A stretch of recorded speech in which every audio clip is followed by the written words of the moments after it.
Welcome to social post. నేను విష్ణు. ప్రస్తుతంతో పాటు senior stock market analyst Malempati Prabhu గారు అన్నారు. సార్తో మాట్లాడదాం. సార్, ప్రభు గారు నమస్తే. సార్ నమస్తే అండి, విష్ణు గారు. Sir, welcome to market weekend outlook. Thank you sir, thank you for calling. ఏంటి మార్కెట్లు మళ్ళా కొంత తడబాట్లకు గురి అవుతున్నాయి. మొన్న సోమవారం నుంచి శుక్రవారం వరకు మార్కెట్లలో బాగా వాలిటాలిటీ, బాగా తడబాట్లు అనేవి బాగా కనిపించాయి. సో ఎందుకంటారు మార్కెట్లు తడబడుతున్నాయి?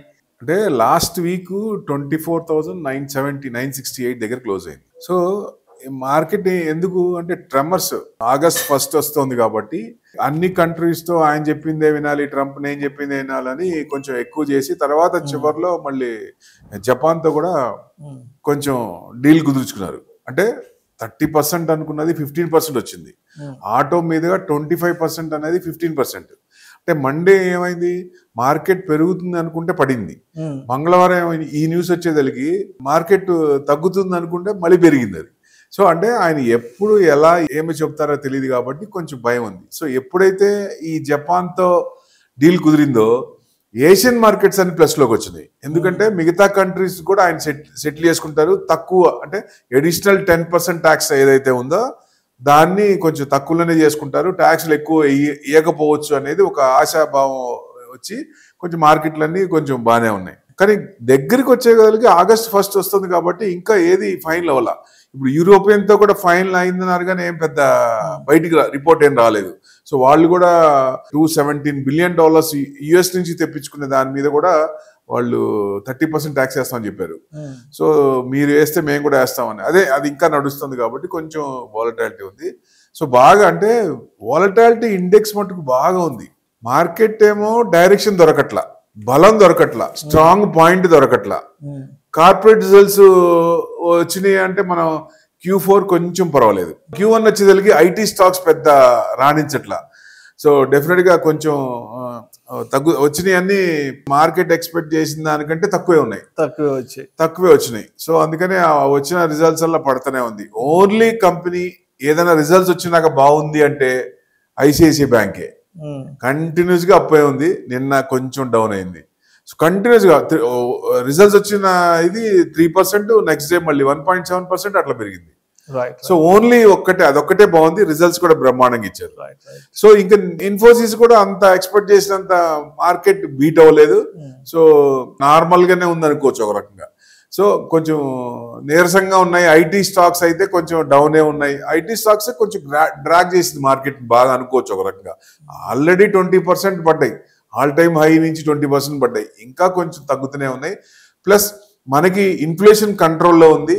ఇంట్రెస్ట్ రేట్లు నెక్స్ట్ క్వార్టర్ ఇంకా తగ్గించే అవకాశాలు ఉన్నాయి. సో Q2 నుంచి ఐటీ ఇండెక్స్ పెరిగే అవకాశాలు ఎక్కువ కనబడుతున్నాయి. సో ఇప్పుడు అందుకనే కొంచెం తగ్గుతున్నాయా లేదా ఇంట్రెస్ట్, ఎందుకంటే యుఎస్ కూడా ఏదైనా అటు ఇటు చేసి ఫైనల్ గా యుఎస్ లో కూడా ఇంట్రెస్ట్ రేట్ తగ్గించేటట్టున్నాడు ఆయన ఫెడ్ చైర్మన్ పవెల్ ఇది చేసి ఫైనల్ గా ఆయన దారికి వచ్చినట్టున్నారు, ఆయన యాక్సెప్ట్ చేసినట్టున్నారు. సో డెఫినెట్ గా నెక్స్ట్ యుఎస్ లో కూడా ఇంట్రెస్ట్ రేట్లు తగ్గే ఛాన్స్ ఉంటాయి కాబట్టి కొంచెం యూటర్న్ తీసుకుంటే పాజిటివ్ ఉంది. ఆగస్ట్ దగ్గరికి వచ్చేదాకా నెక్స్ట్ వీక్ చూస్తే అప్పుడు పాజిటివ్ న్యూస్ ఏదన్నా వస్తే సెటిల్మెంట్ అయితే మనతో కూడా ఇండియా యుఎస్ మినీ డీల్ అన్నారు. ఎప్పుడో చెప్పాడు ఆయన, మేము కుదుర్చుకుంటున్నామని చెప్పాడు. ఇప్పుడు దాకా రాలా, అది అన్సర్టనిటీ అయిపోద్ది కదా, క్లారిటీ లేదు కదా. సో అందుకని మార్కెట్ బాగా డౌన్ సైడ్ వాలటాలిటీ ఎక్కువ వస్తుంది. సో మెయిన్ అంటే రేంజ్ బౌండే ఉంటుంది. 24,970 టు హై ఎంత, రీసెంట్ హై 25,650. ఈ రేంజ్ లోనే కదలాడుతుంది, బాగా హెవీగా కదలాడుతుంది. సో మెయిన్ ఎందుకంటే ఎక్కువ మనకి 25,300 దాటిందంటేనే మనకి నెక్స్ట్ బూలిష్ జోన్ లోకి వచ్చినట్లు లెక్క. 24,970 కట్ అయి కిందకు వచ్చిందా, బేరిష్ జోన్ లోకి వచ్చినట్లు లెక్క. అంటే ఇప్పుడు 24,970 వాళ్ళ డౌన్ లోనే ఉంది. సో బేరిష్ జోన్ లోకి ఎంటర్ అయ్యాం. ఎక్కడి దాకా వెళ్ళొచ్చు అంటే మ్యాక్స్ టు మ్యాక్స్ 24,500 ఆ రేంజ్. లాస్ట్ కూడా 24,500 540 దగ్గర తీసుకుంది. ఇప్పుడు కూడా 24,700 దగ్గర అక్కడ దాకా తీసుకుంటే అక్కడ సపోర్ట్ లెవెల్స్ బాగున్నాయి. సో అక్కడ నుంచి సపోర్ట్ తీసుకొని మార్కెట్ పెరిగే అవకాశాలు ఉన్నాయి, ప్రొవైడెడ్ కార్పొరేట్ రిజల్ట్స్ బాగుండాలా, గ్లోబల్ ఇది న్యూస్ పాజిటివ్ గా వస్తే కొంచెం మూవ్ అయ్యే ఛాన్స్ ఉంటుంది. సో ఏదైనా ఈ సిరీస్ మటుకు బాగా వాలటాలిటీ ఉంది, బాగా డౌన్ సైడ్ వాలటాలిటీ ఉంది. ఎక్కడ వేసిన గొంగలు అక్కడే ఉంది, కానీ అప్ అండ్ డౌన్ ఎక్కువ ఉంది.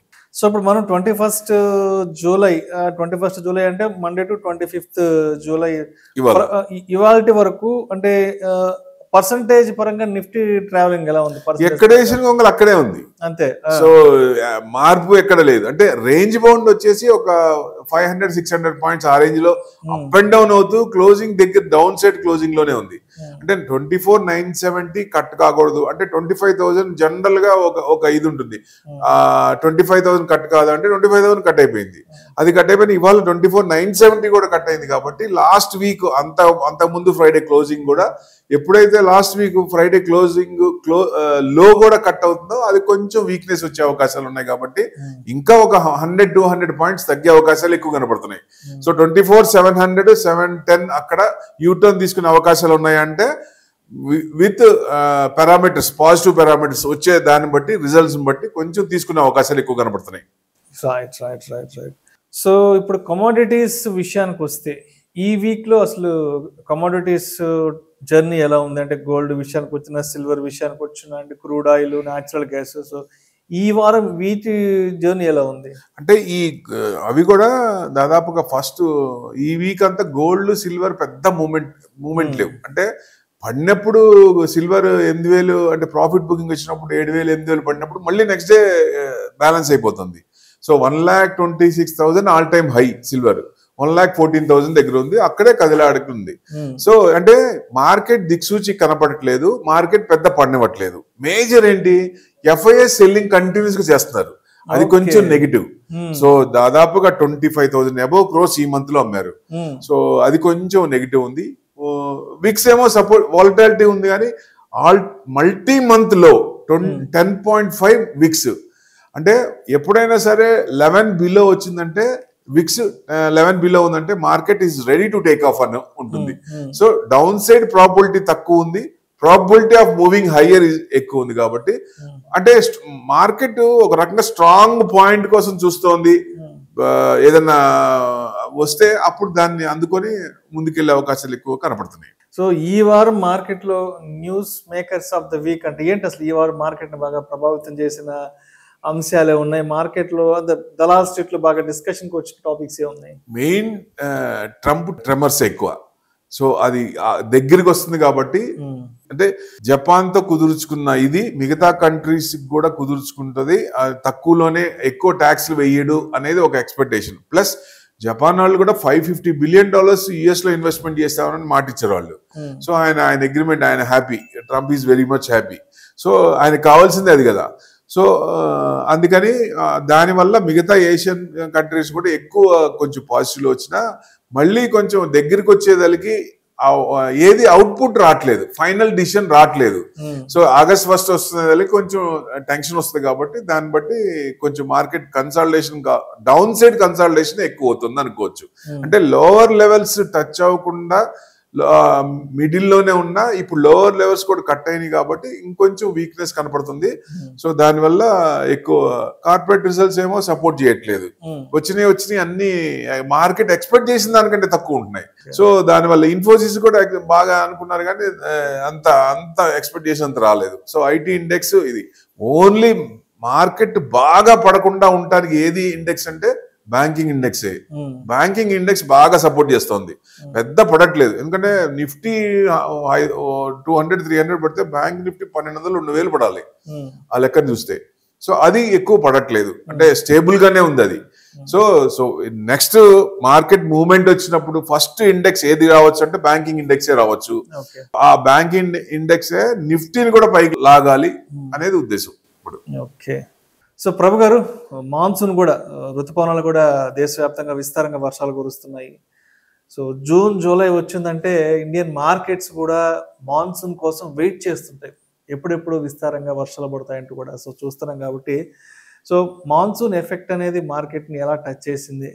మాన్సూన్ ఎఫెక్ట్తో ఏ సెక్టర్స్ కొంత మైలేజ్ని తెచ్చుకునే అవకాశం ఉందంటారు? అసలు ఇప్పుడు ముందే పలకరించిన తొలకరి జల్లు అనుకున్నాం, అనుకున్న టైం కంటే ముందే వచ్చింది. ఈ సంవత్సరం మాత్రం ముందే వచ్చింది, రావటం ముందే వచ్చింది. ఆల్మోస్ట్ మే చివరి వచ్చేసింది. కానీ రావాల్సిన టైం, వ్యవసాయం చేసుకునే టైం, అవసరమైన వాటర్ అవసరమైన టైంకి రాలేదు. అంటే ఆ June first week second week లో రాలేదు. అది కొంచెం లేట్ అయింది. అలా పలకరించి వెళ్ళిపోయింది, జూన్ లో ఆగలేదు స్టేబుల్ గా. ఎప్పుడైనా సరే వచ్చే టైంలో కరెక్ట్ గా వస్తేనేమో కరెక్టేనేమో. సో ఎందుకంటే ఆ టైం కొంచెం లేట్ అయింది. సో ఇప్పుడు కొంచెం మళ్ళీ వర్షాలన్నీ బాగానే ఉన్నాయి కాబట్టి సో డెఫినెట్ గా కెమికల్ సెక్టార్స్ వీటి ఎక్కువ మూవ్మెంట్ వచ్చే ఛాన్స్ ఉంది. ఎందుకంటే పంటలు మళ్ళీ చేస్తారు కాబట్టి. సో వ్యవసాయం అంతా అగ్రికల్చర్ స్టాక్స్ అన్ని బాగుండొచ్చు. ప్లస్ మీకు ఎక్కువ అంటే ఎక్కువ మేజర్ సెక్టర్ అంతా ఆల్రెడీ అన్ని బీటెన్ డౌన్ సెక్టార్స్ అయిపోయినాయి బాగా. సో అంటే మార్కెట్ ఏమో పెద్ద పడట్లేదు, ఎక్కువ రేంజ్ బౌండ్సే ఉంటుంది. ఆ డౌన్ కూడా ఉండేది ఎందుకు అంటే ఎఫ్ఐఎస్ లార్జ్ క్యాప్స్ అమ్ముతున్నారు. డిఐఎస్ ఏం చేస్తున్నారు, ఇదివరకు 1% క్యాష్ ఉండేది, ఇప్పుడు 3 to 5% వాళ్ళ క్యాష్ ఉంటుంది. ఎందుకని 27,000 crores మంత్లీ వాళ్ళు ఎస్ఐపి ద్వారా మనీ వస్తుంది. ఎప్పుడైతే మార్కెట్ పడిందో లోవర్ లెవెల్స్ లో మిడ్ క్యాప్ స్మాల్ క్యాప్ కొంటున్నారు. సో ఈ సెక్టర్ కూడా ఈ బాగా పడిన సెక్టర్ వాళ్ళు అక్కడి నుంచి కొంటున్నారు కాబట్టి రేంజ్ బౌండ్ ఎక్కడ వేసిన కొంగలు అక్కడే ఉంటుంది. సో వాళ్ళేమో లార్జ్ క్యాప్స్ అమ్ముతున్నారు, వీళ్ళేమో mid caps and small caps. Large caps లో కొన్ని మేజర్ కాకుండా వేరే స్టాక్స్ కొంటున్నారు కాబట్టి బ్యాలెన్స్ అవుతుంది అనుకోవచ్చు. సో డెఫినెట్ గా సెక్టార్స్ అన్ని హెల్త్ సెక్టార్ కానీ ఫార్మా మీద కూడా 200% ట్యాక్స్ అయినా కానీ ఫార్మా సెక్టర్ పడలే. చూడండి మన ఫార్మా సెక్టర్ ఎంత స్ట్రాంగ్ ఉందో. ఎందుకంటే యుఎస్ లో ప్రతి ప్రిస్క్రిప్షన్ మన దగ్గర నుంచి వెళ్ళేది. సో వాళ్ళకి అవసరం, కానీ ఎంప్లాయీస్ ని కూడా బాగా ఇబ్బంది పెడుతున్నాడు ఆయన ట్యాక్స్ పరంగా. కానీ అక్కడి నుంచి మనీ ట్రాన్స్ఫర్ అయినప్పుడు దాని మీద 5% ట్యాక్స్ అన్నాడు, తర్వాత 3% అన్నాడు, తర్వాత 1.5 అన్నారు, ఇప్పుడు 1% అని. అంటే అక్కడి నుంచి రెమిటెన్స్ వచ్చే దాని మీద ట్యాక్స్లని.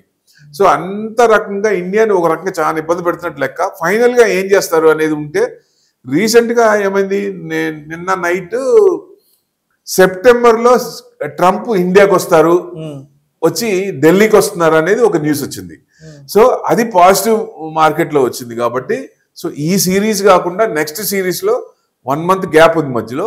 సో ఆ 1 month లోపల ఏమవుతుంది అనేది, అంటే ఈ అన్సర్టనిటీ అనేది, ఈ టరిఫ్ ట్రెమర్స్ అనేది August 1st కి మనకి డెడ్ ఎండ్, చైనాకి 12th డెడ్ ఎండ్. సో చైనాకి ఎక్స్టెండ్ చేస్తారని చెప్పారు. సో ఇండియా కూడా ఎక్స్టెండ్ అవుతుందా?